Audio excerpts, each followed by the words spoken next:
नमस्कार। आज हम बात करेंगे आपके घर में स्टेयरकेस यानी कि सीढ़ियों के बारे में। वास्तुशास्त्र में इस टॉपिक को लेके बहुत सारे मिथ हैं। कोई कहता है इस जोन में सीढ़ियां शुभ होती हैं, इस जोन में अशुभ होती हैं। मैं आपको बताना चाहता हूं, वास्तुशास्त्र में सीढ़ियों यानी कि स्टेयरकेस को लेकर शुभ और अशुभ जैसा कोई भी कॉन्सेप्ट नहीं है। आज इस वीडियो में हम यही जानेंगे कि किस जोन में आपकी सीढ़ियां आप पर क्या प्रभाव डालती हैं, और अगर वो आपको कोई नेगेटिव इफेक्ट दे रही हैं तो क्या छोटी छोटी चीजें करके आप उस नेगेटिव इफेक्ट को अपनी लाइफ से हटा सकते हैं। वास्तुशास्त्र में सीढ़ियों को बहुत ही साइंटिफिक तरीके से प्रेजेंट किया है।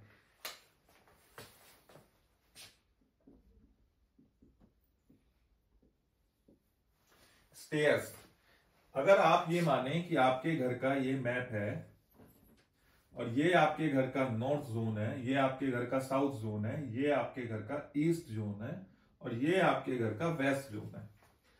आपके घर में सीढ़ियां हमेशा दो ही तरीके से होती हैं, सबसे पहले क्लॉकवाइज और दूसरा एंटी क्लॉकवाइज। इससे पहले हम ये जान लेते हैं कि अगर आपके घर में स्टेयर्स हैं तो वो आप पे इफेक्ट डालेंगी भी या नहीं डालेंगी। बहुत बार ऐसा होता है कि बिल्डिंग्स में काफी सारी फ्लोर्स होते हैं, काफी सारे फ्लैट होते हैं। अगर आपका फ्लोर वाइज प्लान है और आप किसी फ्लैट में रहते हैं तो ऐसी स्टेयर्स आप पर कोई भी इफेक्ट नहीं डालती हैं। कॉमन स्टेयर्स यूज होने पर वो स्टेयर्स घर में रहने वालों पर कोई भी इफेक्ट नहीं डालती हैं। लेकिन अगर आपके पास आपका कोई घर है या कोठी है या बंगलो है और आप पर्सनली उन स्टेयर्स को यूज करते हैं तो ही वो स्टेयर्स आप पे इफेक्ट डालती हैं, अदरवाइज वो स्टेयर्स आप पर कोई भी इफेक्ट नहीं डालती हैं। स्टेयर्स आपके घर में दो ही तरीके से होती हैं, क्लॉकवाइज और एंटी क्लॉकवाइज। जो स्टेयर्स क्लॉकवाइज मूव करती हैं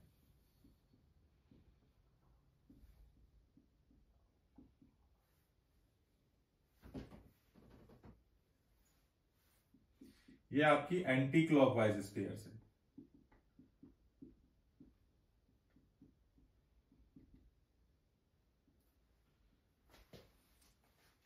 क्लॉकवाइज स्टेयर्स आपकी इस तरह से मूव करती हैं अकॉर्डिंग टू वॉच मूव, और एंटी क्लॉकवाइज स्टेयर्स आपकी एंटी क्लॉक मूव करती हैं। क्लॉकवाइज स्टेयर्स आपके घर में वाटर एलिमेंट को रिप्रेजेंट करती हैं। एंटी क्लॉकवाइज स्टेयर्स आपके घर में फायर एलिमेंट को रिप्रेजेंट करती हैं। स्टेयर्स में क्लॉक और एंटी क्लॉकवाइज देखने के बाद सेकंड पॉइंट हमें देखना होता है, क्योंकि क्लॉकवाइज स्टेयर्स वाटर एलिमेंट को रिप्रेजेंट करती हैं, anti clockwise stairs fire element को रिप्रेजेंट करती हैं। इसके अकॉर्डिंग हम देखते हैं कि ये किस जोन में आ रही हैं, और क्लॉकवाइज और एंटी क्लॉकवाइज स्टेयर्स होने पर ये जोन को इनबैलेंस या बैलेंस मोड में रखती हैं। फॉर एग्जाम्पल, क्लॉकवाइज स्टेयर्स जिस भी जोन में आती है उस जोन की पावर को कम कर देती है। एंटी क्लॉकवाइज स्टेयर्स जिस भी जोन में आती है उस जोन की पावर को बढ़ा देती है।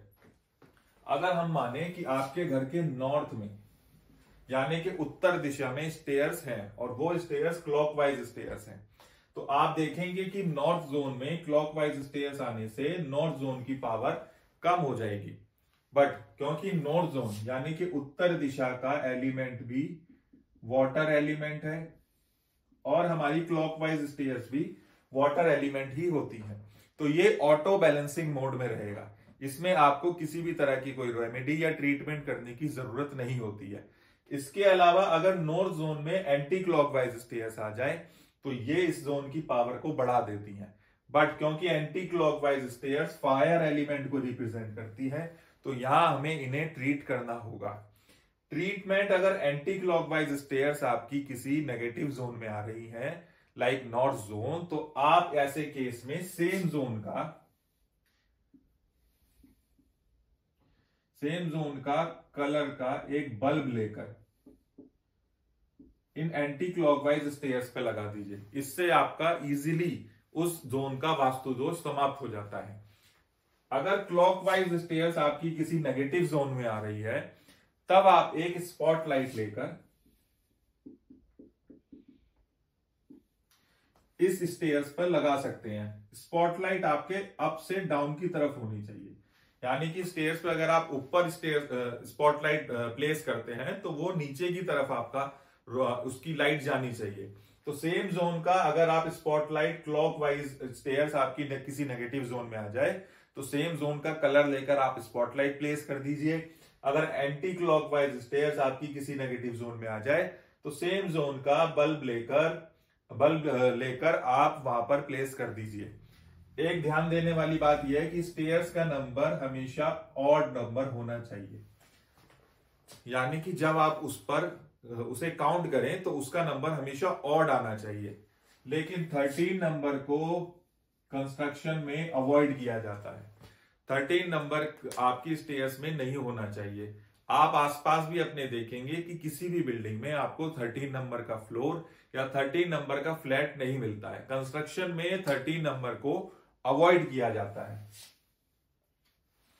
इन छोटी छोटी चीजों का अगर आप ध्यान देते हैं तो अपने घर में बिना तोड़फोड़ से आप आसानी से अपने वास्तु दोष को खत्म कर सकते हैं।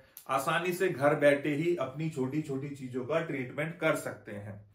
इससे आपकी लाइफ में आने वाली परेशानियां दूर रहती हैं और आप अपनी लाइफ को और भी सुखी और समृद्ध बना सकते हैं।